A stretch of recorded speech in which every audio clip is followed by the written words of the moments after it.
Hey guys, welcome back. Eric Smith, Five Reason Sports contributor here, co-host of the Scouting Combine with Hassan Patel.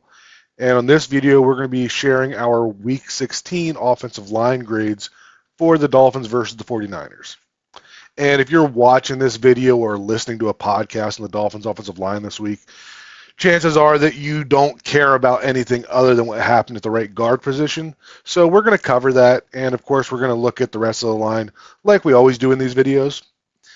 And maybe you've already seen the overall grades on a tweet or on a screenshot, and let me explain. Liam Eichenberg did not play an amazing game. Neither did Isaiah Wynn. What they did was to execute to a satisfactory level nearly everything the offense asked them to do. And the secret sauce to all of that is that they just didn't ask them to do much. They had the least number of traditional pass pro sets, which is usually a half slide protection, since they played the Raiders, 4 or 5 weeks ago. And that also coincides with a stretch of games where Tua was throwing at least 40 times a game. So that creates less opportunities for the 1v1 pass protection where they're leaving those guards on an island. In addition to that, based on my charting, they ran 10 inside zone run plays against the 49ers.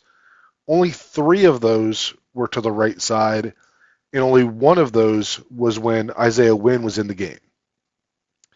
They also ran 10 outside zone run plays.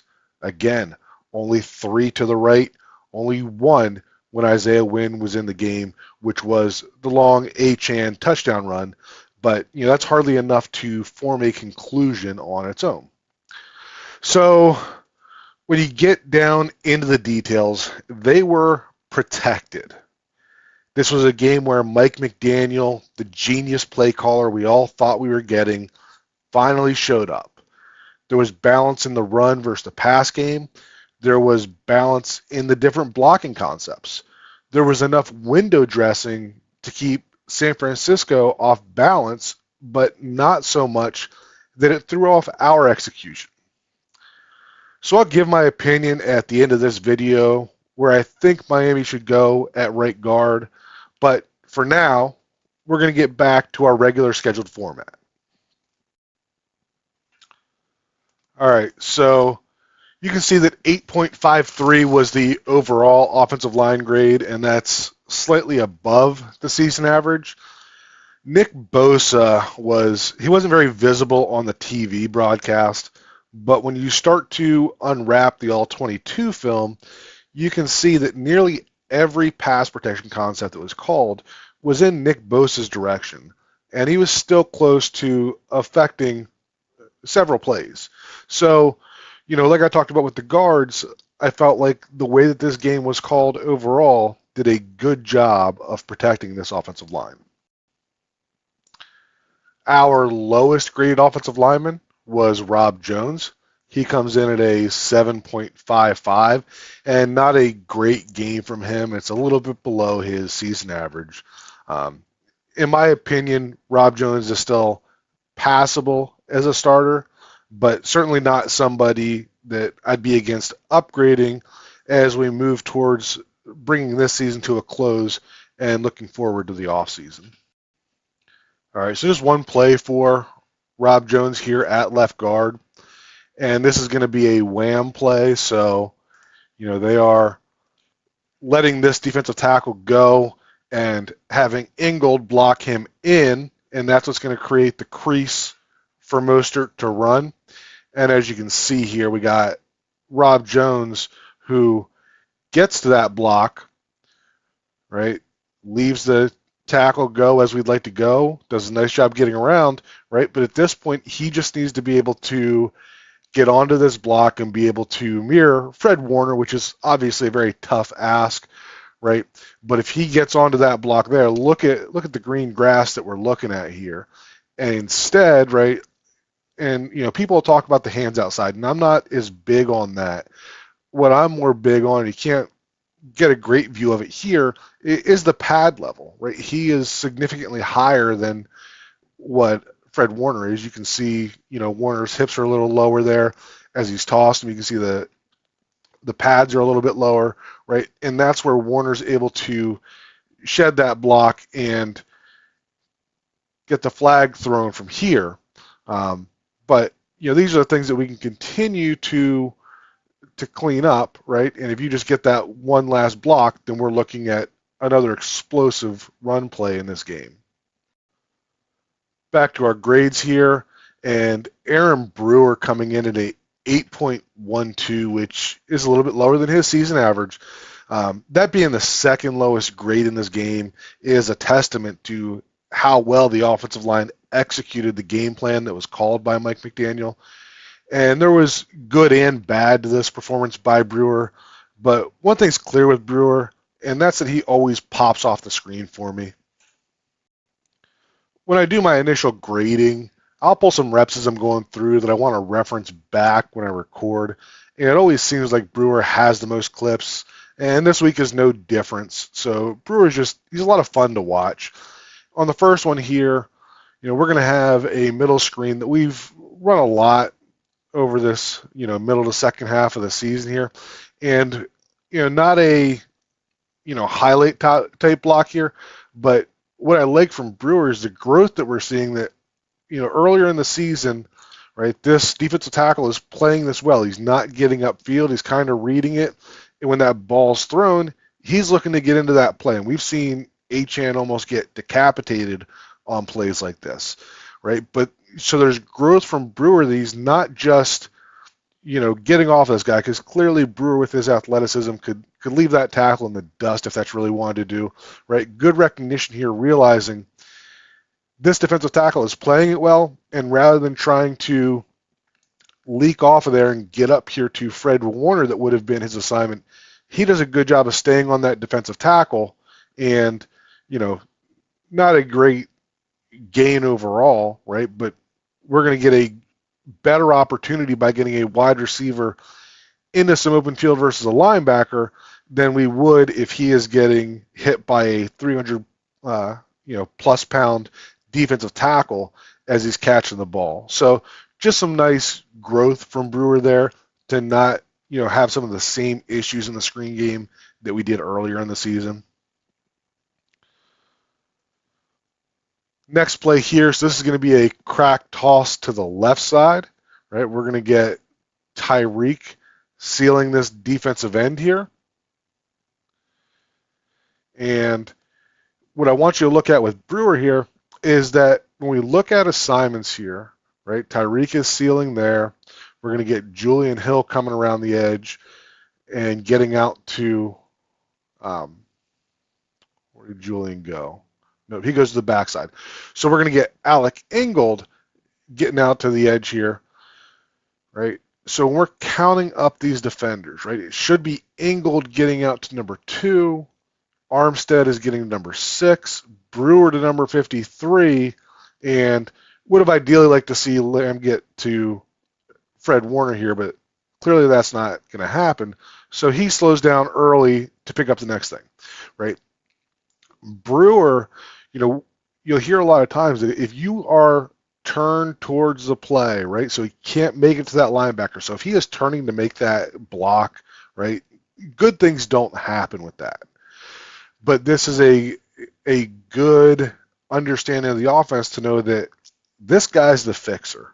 Alec Ingold, the fullback, the F position in the run game, is the fixer, right? He is supposed to get out here to the corner, but head on a swivel, he can see that Brewer is not able to get there and adjust and be able to make that block. And we're able to turn that into a good gain as opposed to, if Ingold just stays on his assignment, he's just rigid, and Brewer turns and chases, right? We're probably looking at number 53 making that play in here. Brewer doesn't get a great block here on Warner, but when you're talking about chasing this guy at the second level, you don't have to get a big block, right? What you got to stop is them being able to run downhill, and if they have to go backside on that, right, typically your runner is at a high enough speed that we're getting around the edge here, and he's going to be chasing from behind anyways. So, not a great block there, but I like the way that Ingold and Brewer both adjusted on this play to give it a chance.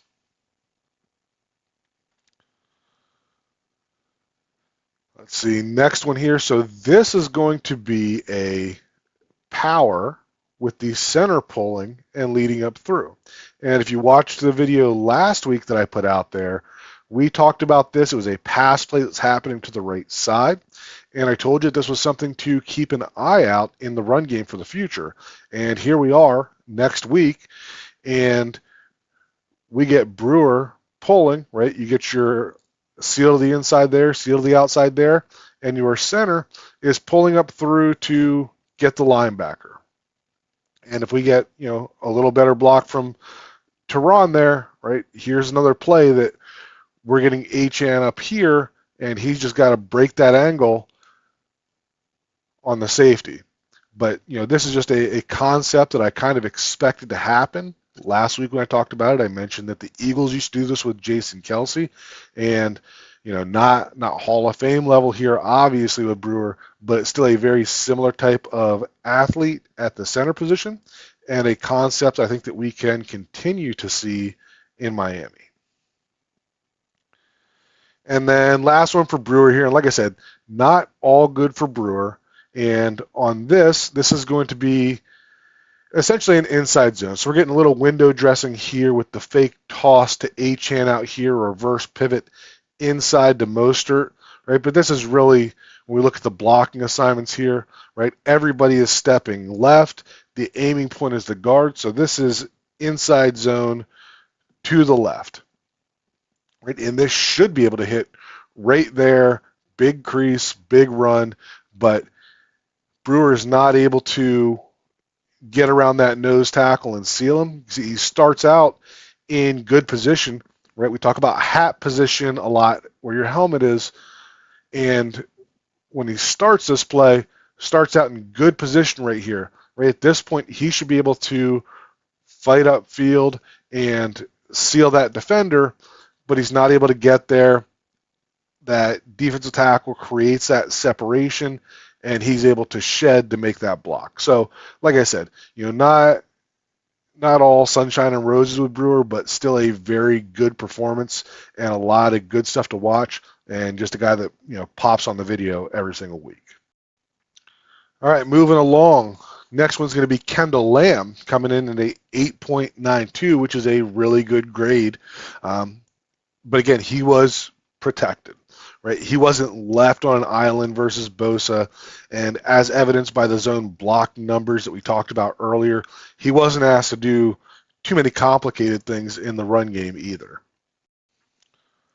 All right, so this first one, this was a play earlier in the game, and this is going to be one of those opportunities where Lamb did face Bosa one-on-one, and you can see that if that ball doesn't get out of there, right, Lamb is going to get bull rushed directly into Tua's lap. It's a quick pass, doesn't have to hold up long, right? Getting a little help from Eichenberg there to finish at the end. But at the same time, right, very clear from the beginning that we were not going to be able to leave Lamb on an island versus Bosa. And even though Bosa's numbers, were pretty much non-existent in the game, you can see here that this type of play just emphasizes why the Dolphins, really gave attention to him. And then the second one for Lamb here, so this one's going to get highlighted a lot for Isaiah Wynn. This is going to be the long Achane touchdown run to basically seal the game. And it was a solid block by Wynn, right? I'm not taking anything away from Wynn. He, got full credit on this play. But, he's also not creating vertical movement here. He's not really in control of the horizontal movement, and he's not sealing the defender, right? So I'm not throwing a parade for Win on this play, but, where we did get some good blocks is that one, Julian Hill, who has had his own struggles this year, has Bosa who kind of fakes inside and then goes to the outside. and gets off balance, right? So we're able to, create some movement there, right? See where this opening is there and how it's widening out as Julian Hill is widening Bosa. But, the one that I really wanted to highlight here was Kendall Lamb on this play. This was the one outside zone play run to his side in this game. And, maybe he could have given Wynn a little bit more help there.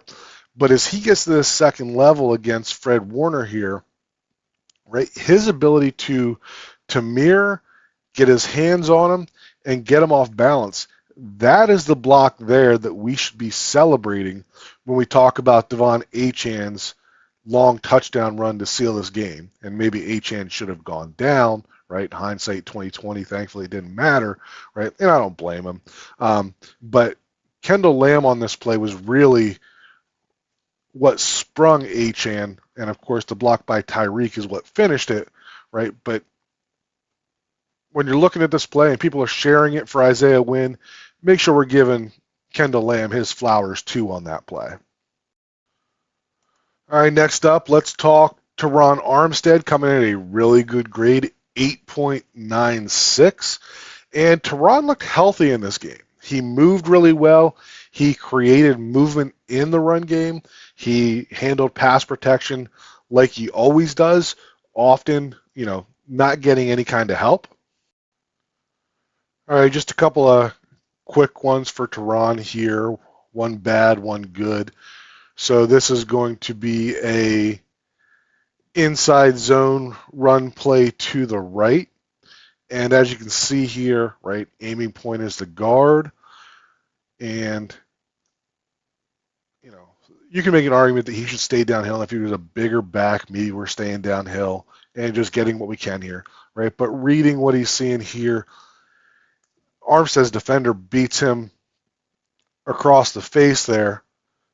And, he gets a good slant in there, right? But ideally you'd like to see, zero penetration given up there, get that head across, and HN does a great job to make Bosa miss to not have this as a bigger loss, right? Again, Bosa impacting something that, didn't show up as a sack or a tackle for loss really, but he was still impactful on the game overall.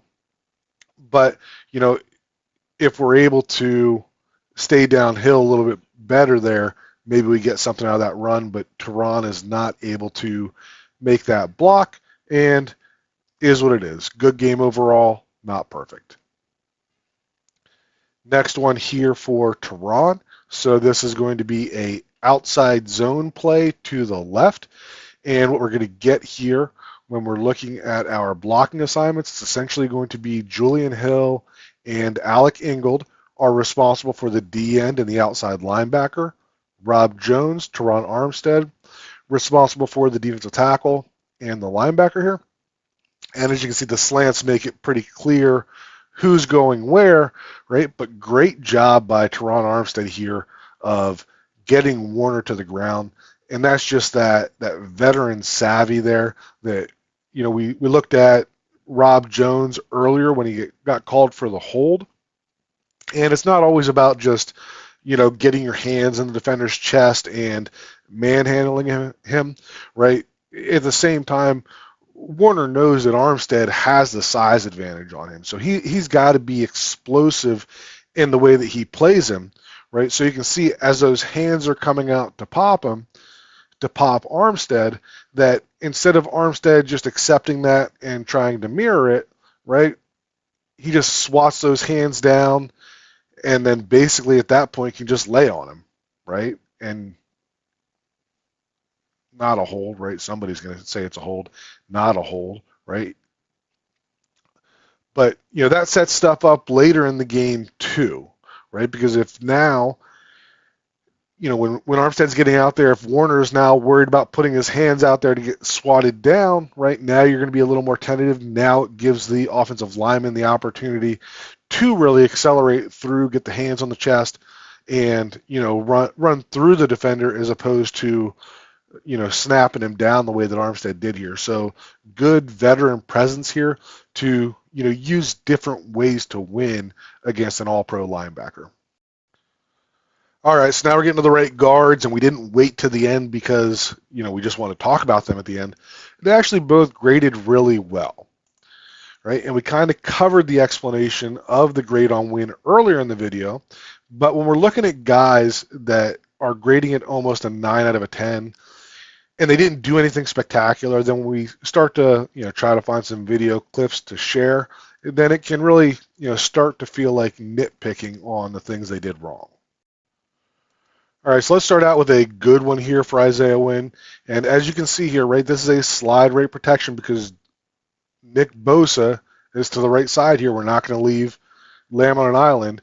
And because of the alignment here, right, Wynn's got to help out with that tackle first. But really what we want to try to get to is that we're getting Brewer out here and we're getting help to Lamb. And got to be a little slow to go to make sure there's nothing else coming on the slide side. But you can see the nice transition here of Lamb letting him go and Brewer being there to pick it up, right? But the reason I'm including this for Wynn is that it's a good job of not just being done with that block and saying he's good to go, right? Watch that shot. That's fun, right? This is a guy that's really trying to find work, right? And again, this is the type of stuff that has lasting effects throughout the game, right? Bosa is getting a little far upfield on Kendall Lamb because Kendall Lamb knows that he has that help coming from underneath. He can defend that a little better, which means that Bosa naturally is going to feel like the inside move is there, and he gets that spin move, and the ball is gone, right? Actually, it's not even gone by then.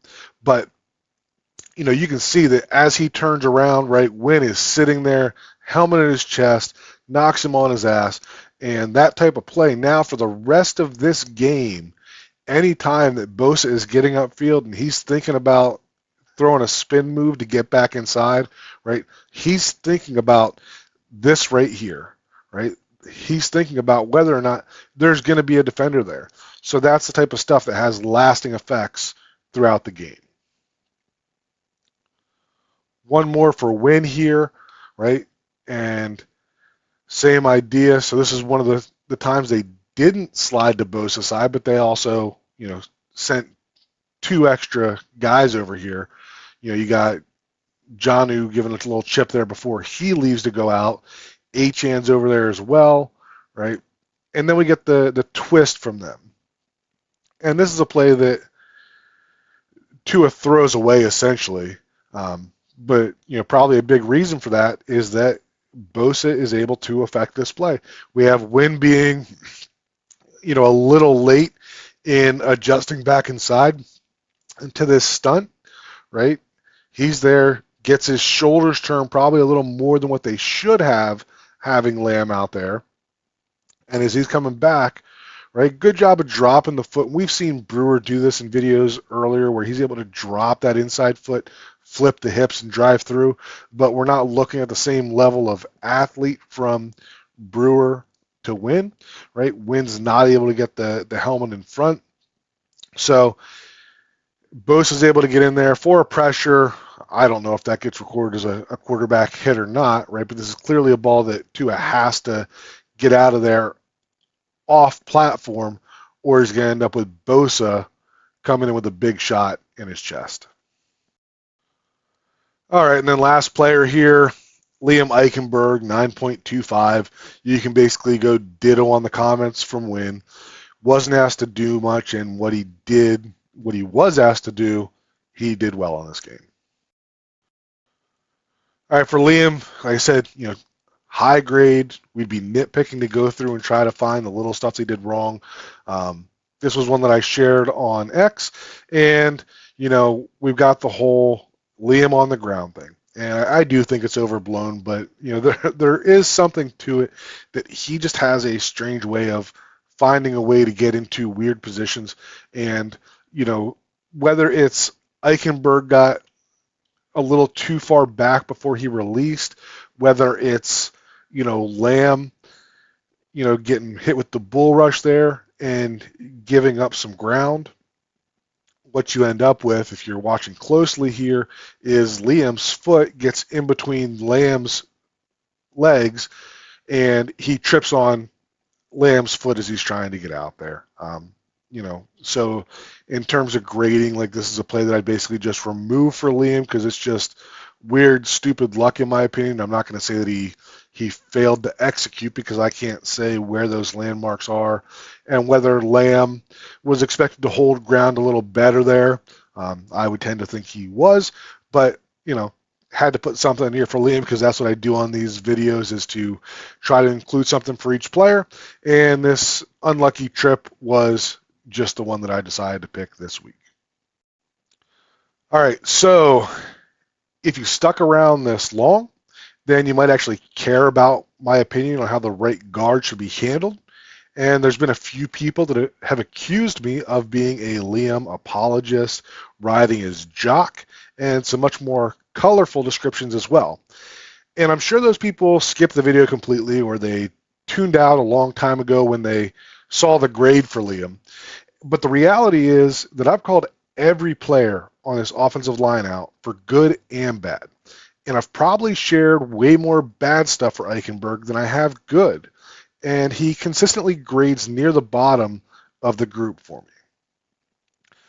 Kyle Krabs put out a tweet showing the average yards per carry and yards before contact, saying they were higher when Isaiah Wynn was in the game versus when Eichenberg was in the game. And then Kyle went on to point out that if you take out the longest run of the game for each of them, and for Wynn, that would obviously be the game-sealing Achane touchdown run, those numbers were actually better with Liam Eichenberg in the game.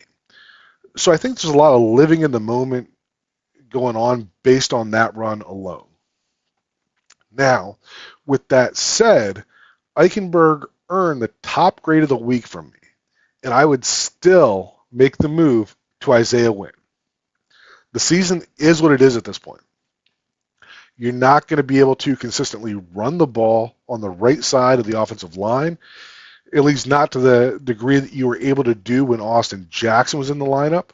And with that in mind, I would go with the guy who is better in pass protection in Isaiah Wynn, and hope that McDaniel's play calling can continue to mask the issues that exist on the offensive line and continue to utilize the concepts that still favor the remaining personnel.